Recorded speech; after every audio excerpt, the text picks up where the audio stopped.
तुमच्या खिशात असलेली 500 रुपयांची नोट मार्च 2026 नंतर कागदाचा तुकडा होणार का?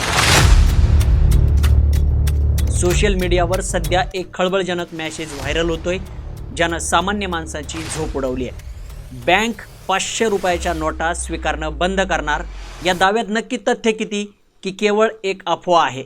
नमस्कार, मी साहेबराव ठाकरे आणि तुम्ही पाहताय वेगवान मराठी, ज्या ठिकाणी आपण प्रत्येक बातमीचं सविस्तर विश्लेषण करतो। व्हायरल मेसेजचा नेमके उलगडा काय हे आपल्याला समजून घेणं गरजेचं आहे।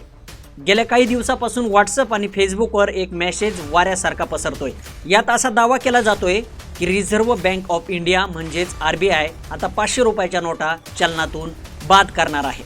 नोटबंदीच्या आठवणी अजूनही ताज्या असल्यानं या मेसेजमुळे संपूर्ण महाराष्ट्रात भीतीचं वातावरण निर्माण झालंय, कारण प्रत्येकाच्या खिशामध्ये 500च्या नोटा आहे। या अफवांचा उगम आणि दावा काय आहे हे आपल्याला समजून घेणं गरजेचं आहे। या मेसेजमध्ये असं म्हटलंय की मार्च 2026 ही शेवटची तारीख असेल, त्यानंतर ATM मधून 500 रुपयाच्या नोटा निघणं बंद होईल आणि फक्त 100 ते 200 आणि 500च्या जागी नवीन नोटा येतील। पण या माहितीचा स्रोत काय आहे? कोणत्याही अधिकृत सरकारी परिपत्रकाचा उल्लेख या मेसेजमध्ये दिसून येत नाही, हे आपण लक्षात घेतलं पाहिजे। RBI आणि सरकारचं अधिकृत स्पष्टीकरण काय आहे ते समजून घ्या।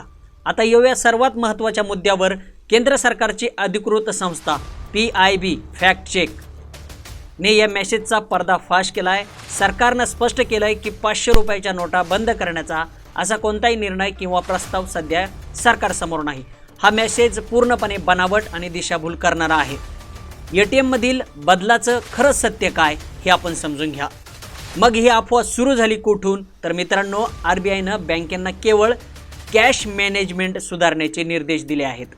त्यात 100 आणि 200 रुपया नोटांचा वाढवण्यावर भर देण्यात आला आहे, जेणेकरून सुट्ट्या पैशांची टंचाई भासू नये। याचा अर्थ 500 रुपयाची नोट बाद करणं असा मुळीच होत नाही।